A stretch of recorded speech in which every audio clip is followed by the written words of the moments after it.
Olá, sejam bem-vindos a mais um episódio do SixCast, o podcast da Six Capital que fala sobre mercado imobiliário, investimentos e tudo que tem de interesse. Meu nome é João Pedro Araújo, sou um dos gestores de recursos da Six Capital.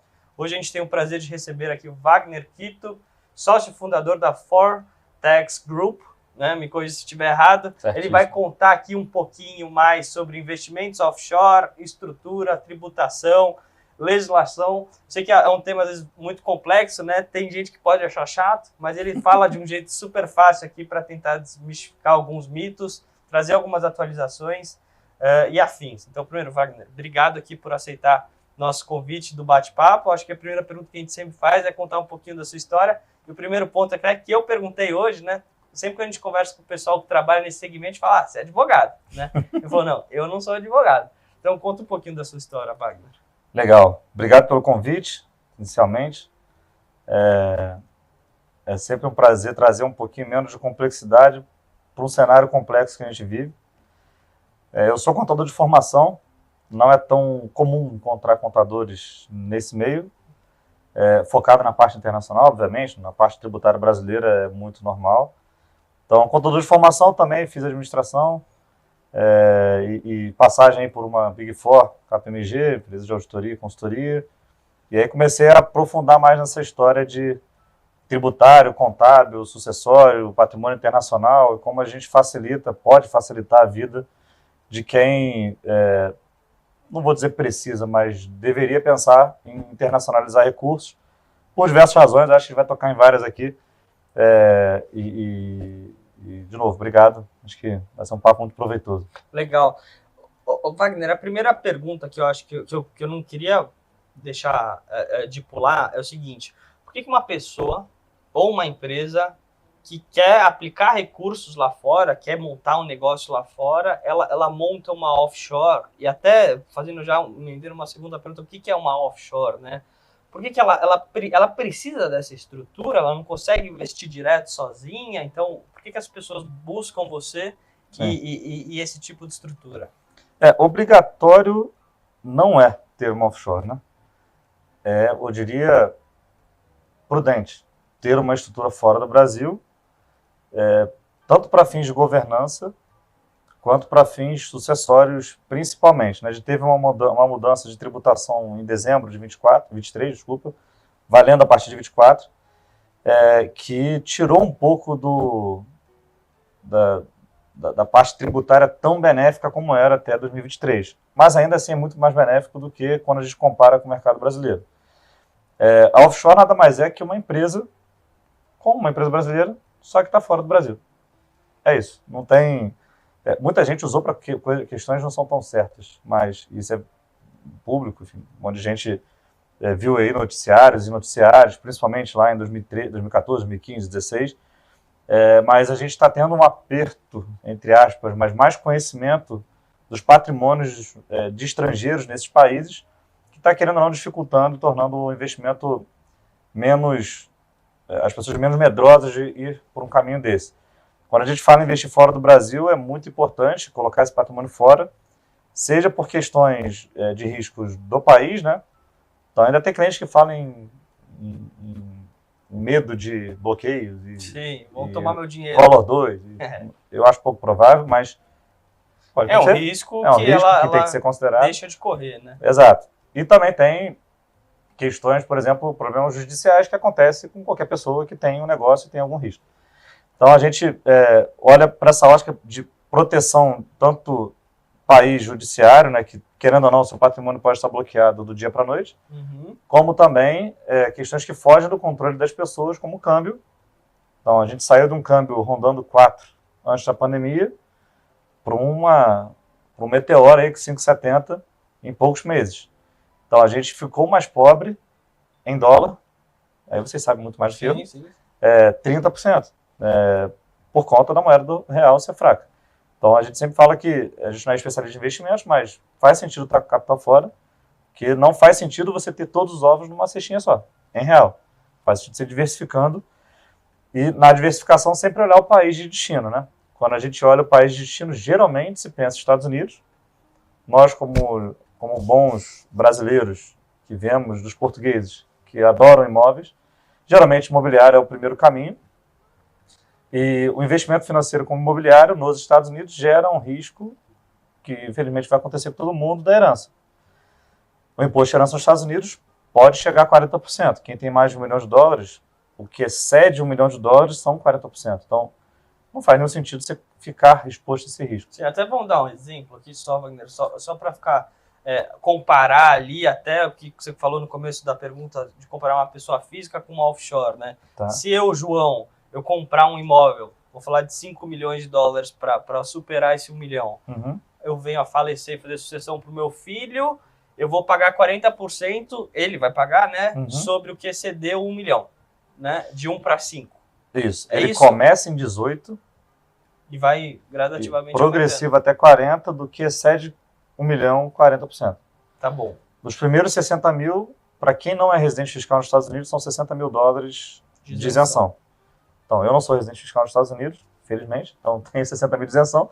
O que excede esse valor de 18 a 40, se tiver no meu nome pessoal, ou se eu tiver uma empresa nos Estados Unidos que detém o imóvel ou detém a carteira de investimento. Tá, que é um ativo dos Estados Unidos. Que está como pessoa física, né? O teu vínculo com o ativo dos Estados Unidos está diretamente feito, né?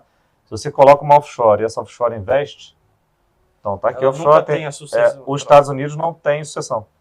Sim. Vai ter sucessão na offshore. Geralmente, Ilhas Virgens Britânicas, Cayman, Bahamas, Suíça, Holanda, Luxemburgo, Uruguai. Então, tem esses países que vai ser onde você vai abrir uma empresa, como uma empresa no Brasil, só que está nesse país, e essa empresa vai investir. Nos Estados Unidos não tem sucessão, logo não tem imposto. Vai ter no Brasil da pessoa. Vai ter, ainda não tem imposto no Brasil, mas vai ter no futuro, muito breve. Não tem sucessão. Imposto de herança de patrimônio internacional. Ainda. Mas vai ter em breve. Tá bom. Então, essa pessoa, até comparando a pessoa física que comprava aquele imóvel e até 40%, se ela monta uma offshore, uma estrutura no meio ali, como o ativo nunca vai trocar o proprietário dele, né? Vai ser a offshore, não existe sucessão no nível do ativo. Exato. E hoje também não tem imposto no Brasil, então é feita uma sucessão aqui sem imposto sobre herança. Exato. Se falecer hoje, no ano 24 não tem imposto. Tá. Garantido, 24 não tem. Se muda a regra estadual, o ITCMD só muda, vale, né, no ano seguinte e 90 dias depois de publicada a lei. Sim. Então, por exemplo, a gente teve a publicação da lei. O que vier depois, né? O que vier depois. Porque se o cara faz no final do ano, tem que contar os 90 dias. Exato. Então, a lei 14.754, que mudou a tributação sobre rendas de ativos internacionais, ela só obedece ao princípio da anterioridade de exercício. Então, ela foi aprovada dia 12 de dezembro, 1º de janeiro já estava valendo. Se fosse o TCMD, teria o ano seguinte, poderia valer 1º de janeiro, só que ela tem o princípio da anterioridade nonagesimal, 90 dias depois. Então seria 12 de março. Sim. Começar a valer. Até lá você pode mudar seu patrimônio, que não tem se alguém falecer nesse ínterim, né? Não tem imposto. Então, olhando na ótica patrimonial, olhando para fora, né? Por que internacionalizar? Patrimonial, não ter bloqueios, câmbio e etc. Tributária, uma tributação fixa em 15%. No Brasil não é assim. Nenhum ativo, você tem progressividade, geralmente. Então, renda fixa você tributa de 22, regressiva a 15, tem que ficar 2 anos para chegar a 15. Né? Lá você investiu hoje, vendeu amanhã, 15. Lá compensa prejuízo de qualquer ativo com ganho de qualquer ativo. Então, perdi no imóvel, isso está no teu nome, tá? O imóvel não é o exemplo, desculpa. Então, perdi num fundo e ganhei numa ação, lá você compensa aqui não, só renda variável com renda variável. Sim. Então, você consegue ter, querendo ou não, na parte tributária ainda uma equalização. E na parte sucessória é isso, facilitar o processo de sucessão. A gente, felizmente, já fez 3 sucessões, 2 nas Ilhas Virgens Britânicas e uma nos Estados Unidos, de empresas, né, nesses países. A das Ilhas Virgens foram 2 modelos diferentes, a mais demorada demorou 40 dias. Bem rápido. E a dos Estados Unidos foram 2 anos e meio. Nossa. Tinha ferramenta de sucessão, tá? Teve a pandemia no meio, né? Então, sim. Isso ajudou a prolongar, mas deveria ser de 6 meses a 1 ano. Um prazo comum. Que não é um prazo ruim, mas também não é bom comparado a 40 dias. Então, você olha sempre nesse tripé: proteção de patrimônio, tributária, racionalização fiscal e facilitação sucessória. No imobiliário, especificamente, como nos Estados Unidos o imobiliário tem o quarto risco, que é o do imóvel, de litígios, né? Sim. Lá nos Estados Unidos, e vocês sabem muito mais do que eu da questão de gestão da parte imobiliária, mas lá o imóvel te gera riscos, todos os riscos são vinculados ao dono, não vinculados ao inquilino. Então, por exemplo, se você está aqui com um apartamento em Miami, em qualquer lugar, e o seu apartamento teve um problema lá, vazou gás, e começou um fogo, se pegar o apartamento do lado e de cima, que é natural, se não tiver ninguém ali para apagar o fogo, o custo é todo seu. Além disso, teve até um caso que a gente teve um cliente que tinha uma casa na Filadélfia, alugou, a casa foi entregue completamente depredada, inclusive a calçada. Uma pessoa passou na calçada, tropeçou, quebrou o braço, entrou com uma ação na justiça, pediu $300 mil e por um acordo ganhou 20. Então, o dono do imóvel teve que pagar. Não foi ele que fez, mas é isso. Então, você não consegue ter tanta proteção nesse risco, por isso que você abre uma LLC mas aí, e coloca o imóvel embaixo. Tá. Com a não offshore, fica direto offshore. Você consegue deixar limitado ali mais na empresa. Exato. Então, você coloca a empresa para deter o imóvel para limitar esse risco, que existe em todos os negócios, né? Mas esse risco na LLC é limitado ao que está ali dentro. E aí você não coloca essa empresa detida pela pessoa, porque tem risco de herança. Coloca detida por uma offshore. Então, a estrutura mais clássica é uma offshore detendo uma empresa LLC ou uma corporation, dependendo do nível de rendas, do estado e tal. E essa empresa dos Estados Unidos detém o imóvel. Sim. Olha, aproveitar que você trouxe esse ponto, sem querer interromper seu raciocínio, explica pra gente a diferença de uma LLC para uma corporation. Tá. É uma questão só tributária ou não? Ou tem casos que você pode pegar uma e escolher a tributação da outra? Sim. Tem questões nesse sentido, não tem? Sim.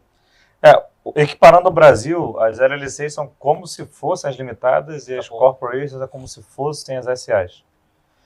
Então, as LLCs são separadas, e eu lembro mais em detalhe, né, por percentual de participação, as corps são por quantidade de cotas. Olhando assim mais documentalmente é isso, né? Então, as corporations são mais robustas. Então, por exemplo, empresas listadas são corporations. Sempre corporation. Geralmente. Maioria, não dizer sempre, mas geralmente é corporation. As LLCs são empresas mais simples de se constituir e elas não pagam impostos. O pagador do imposto é o sócio. Que eles chamam de pass-through, né? Então, quem paga imposto são os sócios. E tem vários fundos que são pass-through, tem vários modelos de investimento que tem que ser pass-through porque faz sentido. Que aqui no Brasil não existe. Aqui não existe isso, passou a existir depois da mudança da 14754, quando você tem uma pessoa que investe no exterior via uma offshore, por exemplo, ela pode eleger essa empresa a ser transparente. Uhum. Mas para ativo brasileiro, não existe mesmo. Então, as LLCs não são tributadas, as corporations elas pagam imposto no nível dela. A corporation ela paga imposto dela, hoje 21% flat, fixo. Independente do segmento. Depende. Se for corporation, C corporation, né, que tem o S corporation e a C corporation. Então, se for a C corporation, que é permitida para quem é estrangeiro, S corporation é só para quem é residente fiscal nos Estados Unidos. Sim. Então, a C corporation, ela paga 21 flat dentro da empresa e se distribui do lucro, tá? Então, aqui no Brasil tem tributação de lucro e faturamento, né? Dependendo do teu modelo. Não tem lucro. Lá é sempre pelo lucro. Lá é sempre pelo lucro. Então, a corporation paga 21 do lucro que for gerado. Se tiver prejuízo, leva para o ano seguinte. E se ela distribui o dividendo, tem a tributação de dividendo, que é do sócio, né? Mas, eventualmente, ela vai reter imposto na fonte. Então, se a corporation distribui dividendo para um estrangeiro, ela vai, ao invés de pagar, por exemplo, $1.000, ela vai pagar 700 e 300 ela vai reter de quem está recebendo, porque é a obrigação dela reter. É igual o imposto de renda. Recolher. Imposto de renda é o IRRF do Brasil, imposto de renda retido na fonte. Então, ela retém 30 e paga o fisco. Isso se for o Wagner, pessoa física residente fiscal no Brasil, ou uma offshore, os dois são não residentes, vai ter 30%. Na LLC, não tem isso. Mesmo sendo uma offshore, o sócio dela. Se for uma offshore, eventualmente a LLC vai fazer retenção na fonte também, e o sócio, sendo uma offshore ou Wagner, vai declarar nos Estados Unidos. Tá bom. Olha, a empresa Fortex LLC deu, sei lá, $100 mil de lucro. E você tem um Wagner de sócio. Então o Wagner ele vai receber um K1, que é um informe de rendimentos lá, esse K1, e no imobiliário tem muito, né? K1 das sim. LLCs. Então, você recebe um K1, que é um informe de rendimentos na prática, e eu pego esse K1 e declaro o imposto de renda nos Estados Unidos, o tax return. Olha, tem $100.000 que veio da Fortex Group e LLC. Sim. E pago de 10% até 37% do lucro. Mesmo eu não sendo residente fiscal nos Estados Unidos, as rendas geradas nos Estados Unidos são tributadas de 10% a 37%. Sim. Agora, uma estratégia que eu acho que é muito comum, que o pessoal usa, Wagner, eu queria que você detalhasse por que talvez as pessoas fazem isso, é a questão de investir via sócio, vou chamar assim, e via dívida, né? Então, às vezes é meio confuso, o cara fala, pô, mas eu sou dono, estou investindo via dívida, estou emprestando dinheiro para mim mesmo. Por que as pessoas fazem isso e como que funciona na prática? Até se conseguir dar um exemplo para tentar fazer uma otimização tributária, que é algo meio usual, isso, Sim. não é? Sim. Você pode seguir nesse caminho por você pode seguir nesse modelo por dois caminhos, né? Um caminho é a estrutura é 100% sua, então eu tenho uma offshore, eu tenho uma empresa embaixo, que é uma LLC tributada. Acabei não respondendo. A LLC, é verdade. LLC pode ser taxada como C Corporation, tá? É como se fosse uma limitada a ser tributada pelo real ou pelo presumido, é uma opção. Você só não pode ficar mudando. Tem que esperar 7 anos. Se eu sou uma LLC, mudei para Corp, tenho 7 anos para voltar. Depois de 7 anos eu posso voltar. E a Corp não pode ser LLC tributada. A tributação dela é de 21. E aí, voltando para a pergunta que você trouxe, né? Então, você tem duas possibilidades. Se a estrutura for 100% sua, ou seja, uma offshore, e você tem uma empresa nos Estados Unidos, como você não quer que a offshore tribute nos Estados Unidos o que é 100% dela, né? Por exemplo, ativo financeiro. Se tem uma offshore que tem ativo financeiro e tem uma empresa abaixo com imóvel, se você faz que ela tribute nos Estados Unidos, ela vai acabar pagando imposto do ativo financeiro, que ela não pagaria para ganho de capital, por exemplo, se ela não declarasse. Então, geralmente, você coloca uma offshore, dono de uma corporation, de uma LLC tributada como corp, ou da corporation, e ela não precisa declarar nos Estados Unidos. E aí, para você não ter tributação do dividendo, você, ao invés de colocar o valor inteiro, né, como capital, você bota parte capital, parte empréstimo. Quando você for tirar o rendimento, você tira como empréstimo ao invés de capital. Sim. Ao invés de dividendos, né? Se for dividendo, 30% na fonte, que é alto, tinha explicado, né? Fora os 21 que ela já paga, né? Sim. Tá 51 no total. Só que é 21 do lucro e 30 do que distribui. Então não é exatamente 51. Se você distribui 100%. E aí você evita, se você tira o dinheiro da Corp, da C Corporation, como devolução de empréstimo, não tem imposto. Porque eu emprestei, tem que ter devolução. Então, vai ter imposto pelos juros, né? Que geralmente você coloca a taxa básica dos Estados Unidos. Também de 30% de juros. Sim. Esse é o modelo. Outro modelo é quando você investe num produto, imobiliário tem isso, né? Você pode entrar no equity ou com dívida. E aí, a diferença do equity para a dívida é que, geralmente, a dívida não te dá o retorno do ganho de capital, mas ela te dá mais previsibilidade de você receber o valor. Se eu emprestei e tenho uma promessa de receber 5 ao ano, 5%, é bem provável que esse produto, inclusive na liquidação desse produto, se der errado, a dívida tem prioridade em relação ao equity. Só que, na hora da venda, se você tem uma promessa de 5 e o produto gerou 20, você deixou de ganhar 15. Sim. Então, assim, o equity você tem o risco do produto. A dívida tem menos risco. Mas ainda assim tem, né? Defaults acontece. Então, no imobiliário tem essas duas maneiras, né? Ou você sendo o dono da tua estrutura inteira, que você faz para evitar o imposto. Só uma otimização tributária. Exato. E outra mais uma estratégia de investimento, vamos chamar assim, né? Tem vezes que vale a pena você investir nos dois, né? Sim. Como equity, parte equity, parte dívida no produto imobiliário. Sim.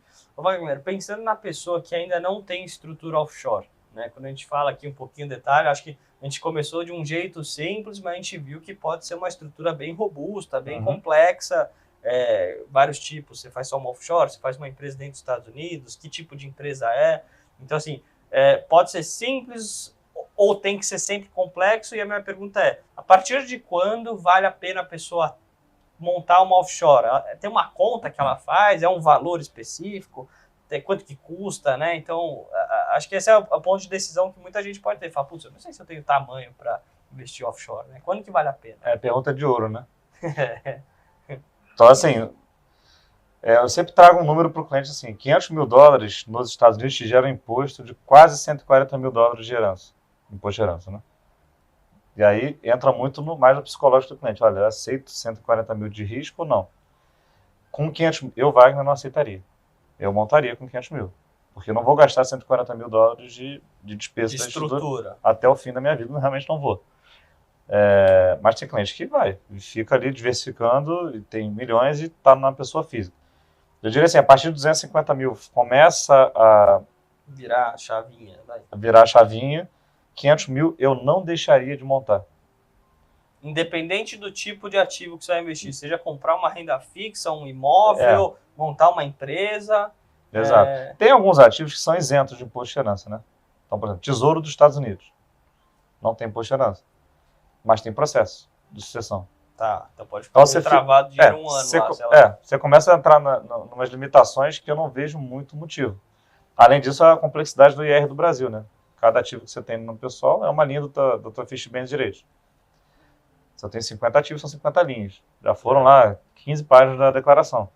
E declarar individualmente. Controlar individualmente, desculpa. Certo. Declarar certo. Quase ninguém declara certo. Você está fazendo todo o papel ali, vai do administrador, parte contábil, fiscal, Exato. você assume como pessoa física aqui. Exato. Na offshore, querendo ou não, é mais simples. Se você adota o regime tradicional de tributação, né, que você declara suas cotas, e a partir de 24 os lucros também, fica mais simplificada a gestão. A tributação é a mesma, 15% na pessoa física ou na pessoa jurídica. A diferença é que na pessoa jurídica você tributa ganho não realizado, na pessoa física você só tributa o que você realiza. Sim. Mas se você tem um trâmite de compra, de reposicionamento de carteira recorrente, vai dar no mesmo. Mas eu diria assim, 500 mil é um número, não vou dizer cabalístico, mas 250 mil para pensar, um número pra ter ideia. 500 mil para ter ideia. Você vai gastar aí 3.500 mais ou menos para constituir a estrutura offshore, mais uns 2 mil para constituir a estrutura dos Estados Unidos, e se for esse caminho, né, uma offshore mais dos Estados Unidos, sim. E depois do ano 2 em diante, para manter a estrutura offshore 2.500, manter dos Estados Unidos, aí depende da operação da empresa dos Estados Unidos, mas vai ser a partir de 1.000, 1.500. Isso incluindo todos os custos ali de manutenção. Isso. Então, para ter uma offshore, você vai gastar uns... a offshore sozinho, do mínimo 2,5, que é a taxa de governo. Tem várias taxas locais, tá? Mas taxa de governo e um agente de registro local. Quem é residente fiscal no Brasil tem que fazer o balanço dessa empresa no padrão brasileiro de contabilidade, então tem que ter a Fortex para ajudar. Sim. E refletir isso no imposto de renda. Então, no mínimo 2.500 para isso tudo, da offshore. Nos Estados Unidos, você tem que pagar o agente de registro, enviar um annual return, que é um relatório para o fisco estadual, e declarar o imposto de renda lá, quando tem renda. Esses três vai sair no mínimo 1.200, 1.500 dólares. Estamos falando de uns 4 mil dólares 4 mil as duas juntas. Para ter uma estrutura offshore aí. No mínimo.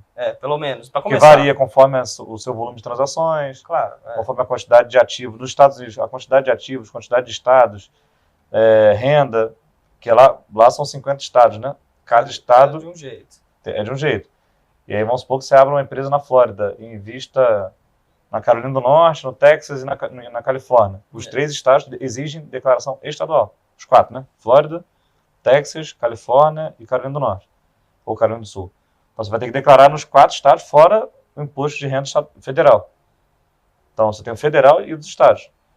Então, quanto mais estados você investe, mais tem. Mas que nem uma empresa, você vai contratar uma empresa de contabilidade. Se for você só é uma coisa. Agora, uma empresa com 20 funcionários, um monte de empresa contratada, um monte de coisa, é outra estrutura que eu acho que o céu é o limite daí. Exato. Então, mas a partir de 2,5 da offshore e 1.200, bota 1.500 para ficar mais conservador na dos Estados Unidos. Tá? As duas, 4 mil. Legal. Ô, Wagner, um ponto que você falou aqui rapidamente, e a gente até estava conversando antes de começar o podcast, que você falou agora... A partir de agora, começa a declarar o lucro também. Sim. Né?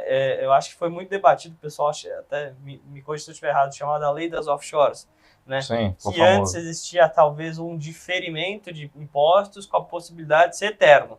Né? Se a pessoa não trouxesse o dinheiro para cá, não fizesse nada, ela fica ali a custo para sempre, se ficar só reinvestindo. E hoje isso mudou. Sim. Né? E acho que foi um alvo de muito debate isso, né? Porque tinha gente falando, muitas vezes eu não tive esse fluxo financeiro e eu vou ter que pagar imposto. Como que ficou isso? Assim, isso evoluiu ao longo do tempo e a partir de quando que funciona? Vamos lá, tem a história, né? Lá em 2013, teve a medida provisória 627, que trouxe uma tentativa de adequação do Brasil para as regras internacionais.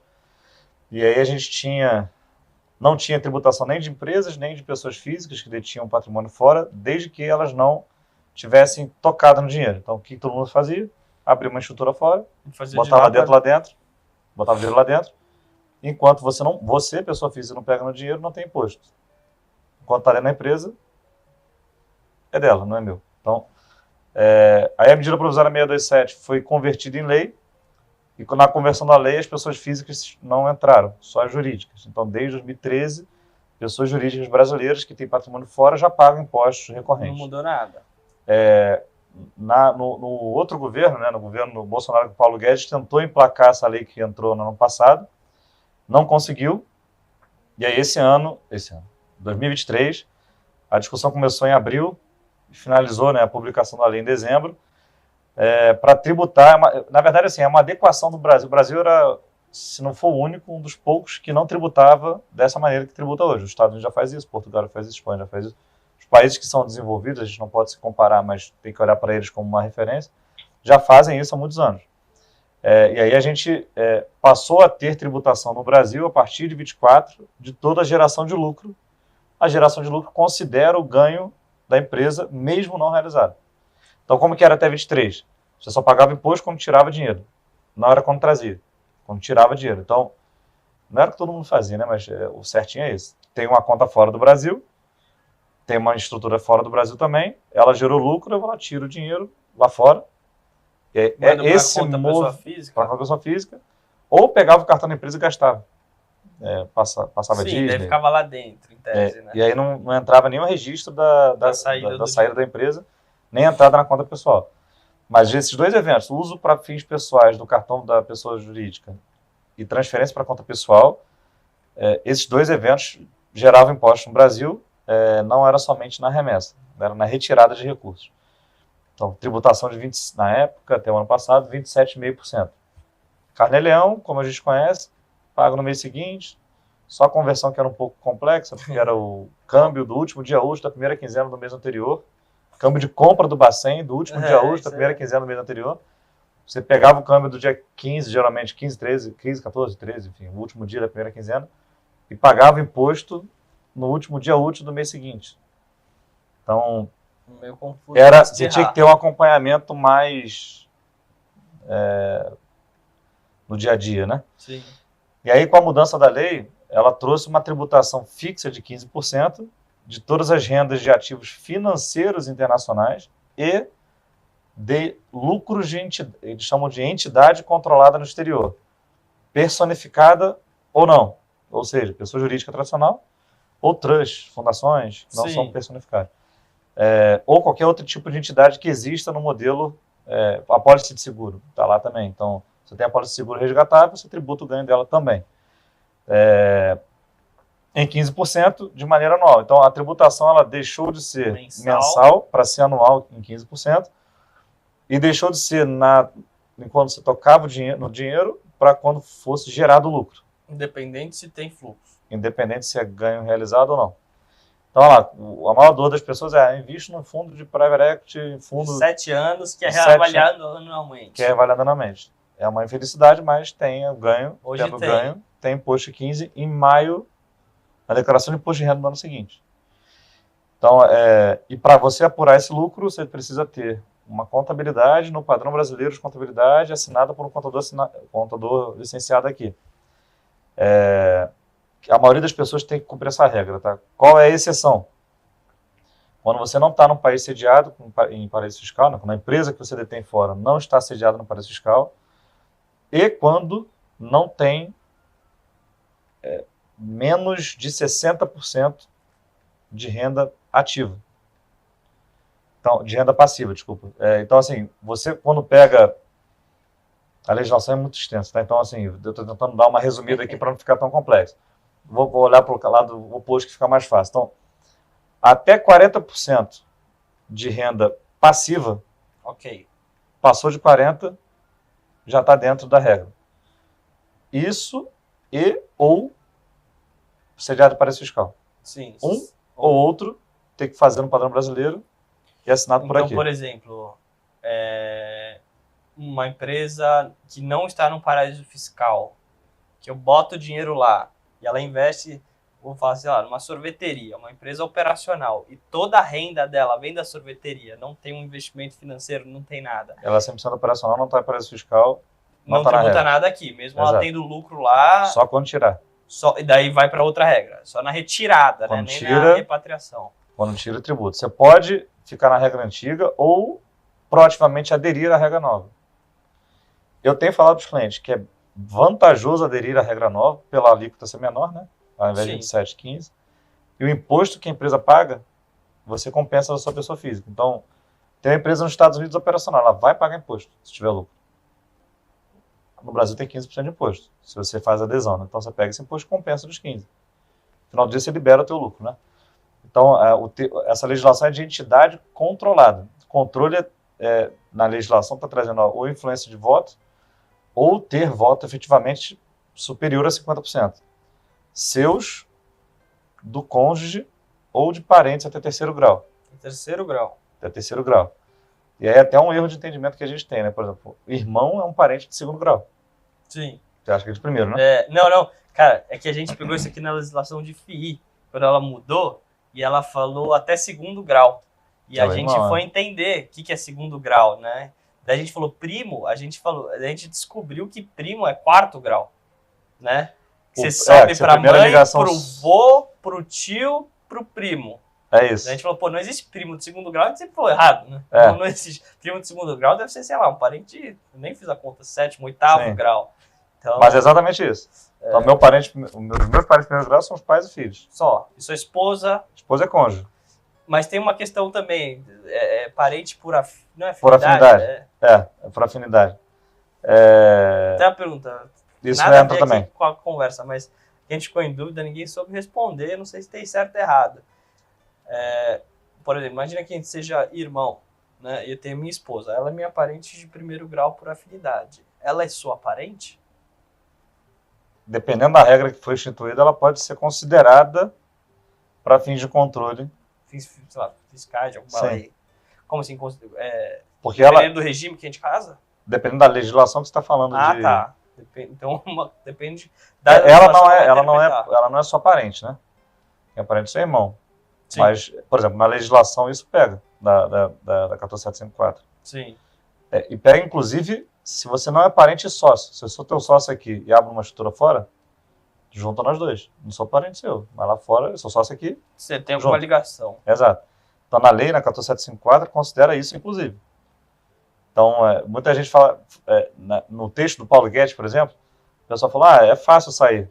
É só você não ter mais de 50%. E aí eu abro com o meu primo, ou com um sócio meu aqui, tá tudo certo. Nessa lei, não. Nessa lei, pegou os sócios também. Então, o meu sócio do Brasil, se os dois têm mais de 10% de participação na empresa, junta tudo para fins dessa legislação. Porque essa legislação é aplicável para a entidade controlada, que é essa questão de 50%. E aí, deu esse flag, entidade controlada, maravilha, vai para o segundo. Essa empresa sediada em paraíso fiscal? Sim ou não? O que são os países hoje, assim, os mais conhecidos de paraíso fiscal? BVI, que quando fala, são as Ilhas Virgens Britânicas, Ilhas Caimã, ou Cayman, Bahamas e Cayman são os mais famosos, Cayman principalmente, que é mais antigo, mais famoso, acima, né, que é a CVM de lá, é mais famosa, então os fundos geralmente são em Cayman. Bahamas veio logo depois, então tem muita empresa de clientes que estão sediados em Bahamas. E BVI, vamos dizer, os últimos 10 anos está ganhando mais relevância por conta do preço, flexibilidade, e está tendo mais adesão às regras internacionais de troca de informação. Mas também tem Uruguai, Luxemburgo, Malta, Belize, Chipre, Liechtenstein, tem vários países. Suíça tem regime fiscal privilegiado. Mas quando fala offshore, geralmente está falando das Ilhas Caribenhas, BVI, Cayman, Bahamas. E no Brasil a gente tem a Instituição Normativa 1037, que lista. São mais ou menos 40. É objetivo, né? Não é... Tem uma lista. Mas não é porque não está na lista que não é paraíso fiscal. Porque para o Brasil, paraíso fiscal é quem tributa menos de 20%, não tributa ou tributa em menos de 20% a renda. A renda. A renda, exato. O que é a renda? Não é o Renda, lucro, os ganhos. É o ganho. A receita, o ganho. Tá. Que conceito de renda é esse? Né? No Brasil, a renda é tributada basicamente pelo total. Sim. Lá nos Estados Unidos, é pelo líquido. Portugal, pelo líquido também. A gente podia mudar isso, né? Mas enfim, no Brasil não vai mudar, porque senão reduz muito a arrecadação. Então, tributando 20% ou menos, é considerado paraíso fiscal. E aí tem países que tributam, mas isentam. Aí, o Uruguai não é. Peraí, paraíso agora fiscal. você deu um nó na minha cabeça. Não, ele tributa. Quem mora no Uruguai tributa 20%. Se eu ou você, que somos não residentes no Uruguai, a gente abre a empresa lá com ativos fora, o Uruguai não tributa. Nem a ida, nem a vinda, né? Se Não você que está fora, você não é tributado porque você é um investidor estrangeiro. O Uruguai não vai tributar a renda dessa receita internacional. E nem o a Brasil não vai distribuição. considerar que o Uruguai é um paraíso fiscal porque ele tributa a renda. Só que para esse caso específico, ele isenta. Sim. Então ele não está na lista de paraísos fiscais, por exemplo. Mas ele também não se enquadra ali. Você consegue... Você investe no Uruguai e não é considerado um paraíso fiscal. E para o Brasil não é mesmo. Lá tem as zonas francas, por exemplo. Então, se você tem lá um regramento específico, né, obviamente, mas você consegue não ter tributação ou pagar muito pouco imposto mesmo, contratando o uruguaio e tendo sua sede nessas zonas francas, que são prédios, como esse aqui. Uhum. O prédio na zona franca do lado não é. Ali paga imposto que não paga. Sim. Então, tem essas questões do Uruguai. É mais caro do que esses valores que eu falei. Começa em 5, 6 mil dólares, mas é uma opção. Se usa muito o Uruguai para empresas de trading. Trading de commodities, de agro, de produtos, importação e importação para o Uruguai, exportação para o Brasil, consolidação de carga. Os Estados Unidos também usam muito isso. Então, tem que comprar produto da Alemanha, China, França, etc. Mas eu não posso, se eu fizer um desembaraço aduaneiro de cada produto, vai ficar muito caro. Aí você consolida uma carga só e faz em um país, faz a remessa, né, para cá dessa carga, e é uma carga só para desembaraçar. Mais simples. É mais barato, porque você vai diluir isso tudo nos produtos. Mas, diria assim, o top 10 do Brasil tem BVI, Cayman, Bahamas. Que são os mais... Top 5, BVI, Cayman, Bahamas. Mas o dinheiro não está lá, né? A empresa é sediada lá e a conta fica em outro país. Pode ser Suíça, pode ser Estados Unidos, fica em outro país que não é esse país. Então, o medo das pessoas é seguro deixar dinheiro lá, mas você não está deixando dinheiro lá. Pequenininho, que pouca gente. E aí, é seguro deixar lá, seja pela ótica de confisco, que as pessoas ficam com medo, seja pela ótica que o país vai sumir ou não. Mas o dinheiro não está lá. Primeiro ponto. Segundo, esses países vivem disso. São especialistas nisso. Né? Ilhas Virgens Britânicas, Cayman e Bahamas. Bahamas até porque é próximo de Miami, então as pessoas pegam o navio ali, o cruzeiro, e vai lá dar um passeio. Mas esses países vivem de turismo, que não é tão forte, apesar de estar num lugar muito bonito, e dessas empresas, que não pagam impostos, mas pagam taxa. Sim, só esses 2 mil vezes 1 milhão de empresas. Exato. No mundo inteiro. Gira o negócio. Então, o maior fonte de emprego é o governo. Então, é isso. Sim. Um país de 60 mil pessoas não tem muita... E pequenininho, então não tem muita... Se reinventar. Então não tem, e as Ilhas Virgens Britânicas especificamente está embaixo da coroa inglesa, né, que não tem tanta tradição de mudar as coisas rapidamente. Assim. De mudar. Então, querendo ou não, traz aí um certo conforto. Sim. Até outro ponto, voltando aqui um pouco da lei das offshores, eu lembro de algumas pessoas falando que, talvez no cenário que estava sendo ventilado, valeria a pena talvez não ter a offshore mais, investir diretamente como pessoa física. Teve isso? Vale a pena, em algum momento, após essa mudança de lei, você investir direto nos Estados Unidos? Porque, por exemplo, você falou agora há pouco, a pessoa física continua sendo tributado quando recebe. Sim. Já a pessoa jurídica não, mesmo que não teve lucro, paga. Né? Tem essa situação ou não? Sempre vale a pena ter muita offshore? Gente pergunta, a principal pergunta era essa: vale a pena ainda ter offshore? E aí a resposta é: você um dia vai falecer. Sim. Infelizmente. E se tiver mais de 1 milhão, 40%. Ah, mas eu tenho seguro. Mas não sei. Tá bom, você tem seguro. O seguro, ele deve ser mais caro do que, para cobrir isso, dependendo da idade, ele é mais caro do que os 2.500.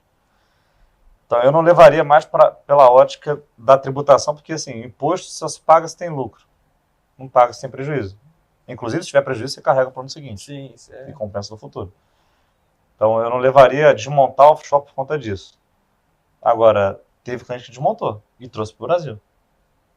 Acontece, não faz mais sentido. Para ele era fundamental não pagar imposto. E eu sempre falo, só paga imposto quem ganha dinheiro. Não paga imposto quem perde dinheiro. O chato desse negócio é pagar imposto sem ganhar, né? Que é o ganho, que é o ganho não realizado. Mas, querendo ou não, na ótica do fisco, é uma opção sua não realizar lucro. Inclusive, a Receita Federal falou exatamente isso. É uma opção sua não ter realizado lucro. Exceto no Private Equity, né? Que não tem muito jeito. E aí tem que também tomar em conta que tem ativo que parece que é financeiro, não é. Então ele não entra nessa regra. É outra regra. É outra regra. Por exemplo, imobiliário. Se for um REIT, é financeiro. Se for direto, não é financeiro. Não sendo financeiro, vou desmontar minha empresa para deixar o imóvel no meu nome. É horrível, porque o arrendamento do imóvel é tributado em 27,5% ainda. É a mesma regra anterior. Se você bota uma empresa, você paga 15% da receita, só, dos ganhos. Muita gente pergunta, meus imóveis eu vou ter que ficar fazendo reavaliação anual? Não, porque não é ativo financeiro. Somente ativo financeiro tem marcação.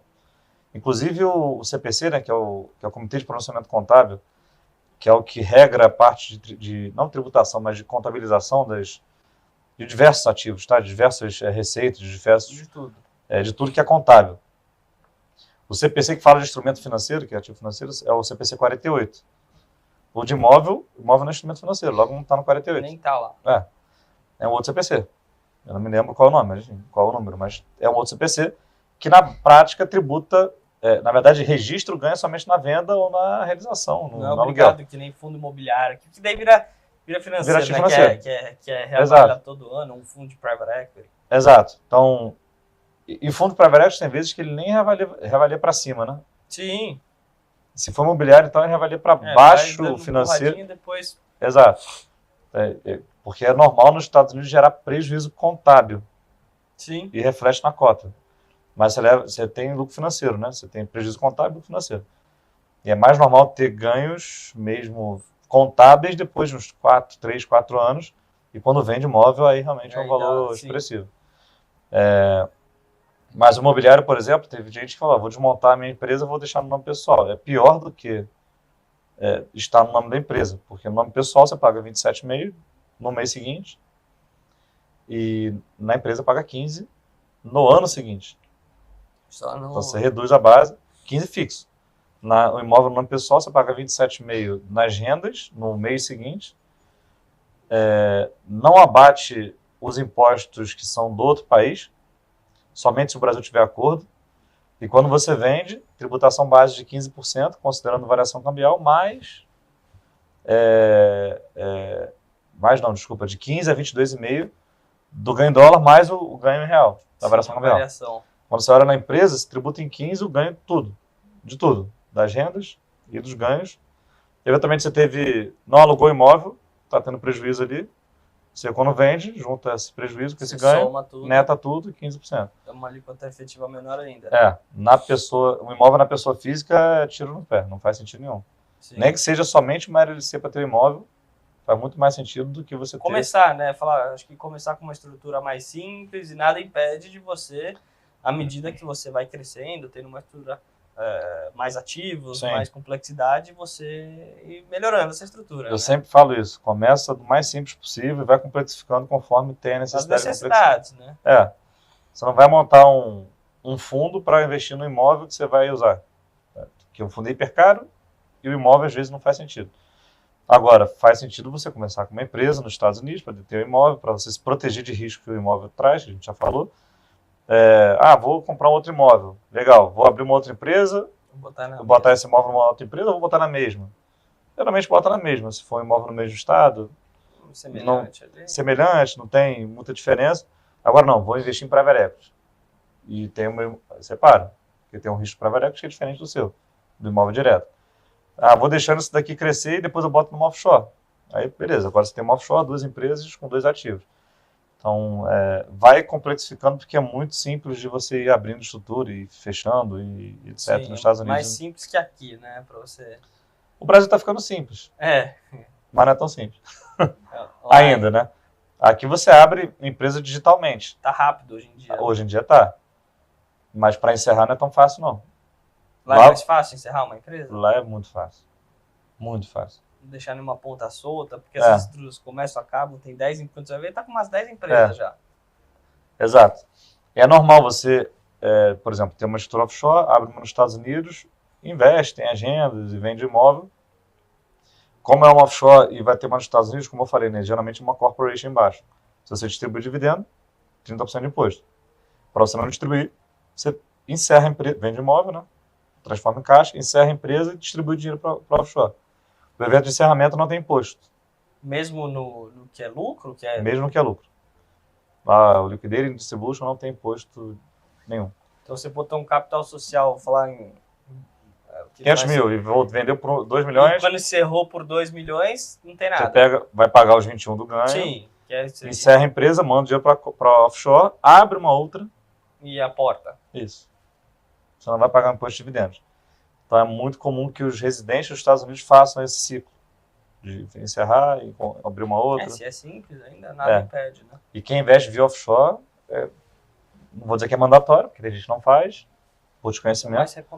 Mas é prudente para não pagar imposto. E aí tem investimento que dá errado por causa disso. Porque não se atenta a isso. Pega esse dinheiro, então nesse exemplo, né? Comprei por 500, vendi por 2 milhões, tem 1,5 milhão de ganho. Paga os 21%, vai dar 300 mil mais ou menos. Então, você investe 2 milhões, vai ter 1.700. Pega esse 1.700 e investe no outro imóvel. Mas você tem um ganho aqui dentro de 1 milhão e 200. Se você fica na corporation especificamente 2 anos sem distribuir dividendos, você paga imposto dentro dela, adicional. Desse lucro não distribuído. É isso, 20%. Então, para não ter isso, você encerra. Começa do zero. Joga o dinheiro para o offshore, abre uma nova, joga ali. Então, vocês devem fazer, se já não fizeram, vão fazer, porque vai chegar esse momento aqui, de você ficar rolando isso para frente. É isso que a gente vê. Acho que você trazendo todos esses pontos, a gente vê cada vez mais claro o quão é importante você fazer isso planejado, né? Que nem a gente está falando que pode chegar numa alíquota de 50% do lucro, né? Então, às vezes, você fez um investimento ótimo, dependendo como foi, você pensou às vezes só no ativo, né? Às vezes que é o seu know-how, que você conhece o segmento, mas não fez um planejamento ali que você não acha importante. Quando foi ver, pagou ali sobre o lucro, fez a distribuição total. Quando você for olhar uma alíquota de 50%, potencialmente, né? Passou de um investimento bom para um investimento ruim ou mediano. Né? Que nem você falou, realmente só tributa se é lucro, mas, pô... Você reduz de 30% o lucro. É muita coisa. Então, acho que faz sentido, assim, ter isso no detalhe. Acho que tem gente aqui como você para poder ajudar, né? O Brasil não tem isso, né? Não tem imposto de dividendo ainda. Isso vai ter. Sim. Vai ter por quê? Porque o Brasil está se adequando às regras de países desenvolvidos e que ele quer ter uma cadeira, o Brasil não tem ainda, mas ele quer ter uma cadeira na OCDE, é uma comunidade internacional que facilita ali o trâmite de negócio. Ele participa de comissão, e aí para estar ali você tem que começar a se adequar. Então o marco cambial que a gente teve foi o primeiro passo. Essa questão da offshore, deu outro passinho. Reforma tributária, que não está sendo tanta reforma assim, já é um outro passinho. Então, vai chegar o momento de ter imposto de dividendos. E olhando na ótica de distribuição de renda, eu estou jogando contra o meu patrimônio, né? Sim, sim. Porque eu recebo basicamente dividendos. Faz sentido tributar dividendo. Um funcionário recebe salário com imposto. Tá certo que ele não tem o risco do negócio, né? Mas ele também não tem acesso aos lucros. Um sócio hoje paga imposto. E aí, minha família também é de empresários, né? Sempre ouvi falando isso. A empresa já paga imposto. Eu não preciso pagar. Mas a empresa é a empresa, você é você. E quando a gente olha na ótica de distribuição de renda mesmo, você está pagando o mesmo imposto no arroz, no feijão, no carro, de uma pessoa que ganha um salário mínimo. Sim. Então, e ela não paga 27 mil, mas quem ganha 5 mil reais paga 27 mil. Então ela tem menos acesso do que você que recebeu dividendos. Assim, então, olhando na ótica de distribuição de renda, faz algo que deve vir, né? Os Estados Unidos faz, Portugal faz, um monte de país desenvolvido faz. Tentaram emplacar também agora, né? Eles poderiam começar com menos sede. Começa pequenininho, bota uma cauda aí para aumentar no futuro e vai regredindo da pessoa jurídica. Porque Porque não faz sentido você continuar no nível de imposto da tem pessoa que jurídica. equilibrar. O que fizeram foi reduzir um pouquinho aqui, aumentar muito lá, falou, Isso. daí não... Então, a reforma tributária, tem o IVA duo aí, que estão CBS, IBS, imposto seletivo, que Sim. conhecido como imposto do pecado, né? Que era para reduzir, para começar isso, né? Trocar do consumo para a renda. Sim. Mas aqui a gente tributa muito a renda, muito mais o consumo, desculpa, do que a renda. Mas deveria mudar isso daí para... Vai ser melhor para todo mundo no final do dia. A gasolina vai ficar mais barata, você vai tributar imposto na renda. Na renda mas a gasolina vai ficar mais barata. Todos os produtos ficariam mais baratos se adotasse esse tipo de estratégia. Sim. Mas um dia vai chegar. Trabalhar aqui cada mudança que vai passando. Né? E aí no Brasil, como a gente não está acostumado com o imposto de dividendos, a gente não pensa nisso. Né? Sim, nem quando vai investir fora. Não tá nem aí. E aí tem algumas pessoas que já tomaram susto. Na hora que vem só o susto é de 30%. Né? Então. Ô Wagner, acho que a gente conseguiu passar um pouquinho de tudo, assim, queria agradecer novamente sua presença aqui para a gente fazer esse bate-papo. Novamente, até eu tomo a liberdade que nem eu faço com os outros convidados de te acessar caso a gente tenha alguma dúvida aqui fica à vontade. Nossos fiéis telespectadores aqui, né? Queria agradecer de novo, se quiser dar alguma palavrinha final, dar alguma dica para o pessoal, até onde o pessoal pode te encontrar aqui, caso queira ter uma assessoria, uma consultoria da sua empresa, fica à vontade. Obrigado. Eu queria primeiro agradecer o convite, prazer falar. Deixar, eu fico aqui 3 horas falando, mas espero que tenha sido proveitoso para todo mundo. Não dá para passar por tudo, infelizmente. Mas dar uma pitadinha do que é o nosso trabalho, de planejar, de executar, de fato, né, a parte contábil, tributária, sucessória. Vocês podem encontrar a gente no nosso site, né, fortexgroup.com, ou LinkedIn, na descrição, né? Sim. A gente vai ter um grande prazer em conversar. Geralmente, as primeiras conversas de entendimento, a gente não tem cobrança nenhuma, porque para entender, eventualmente evoluir.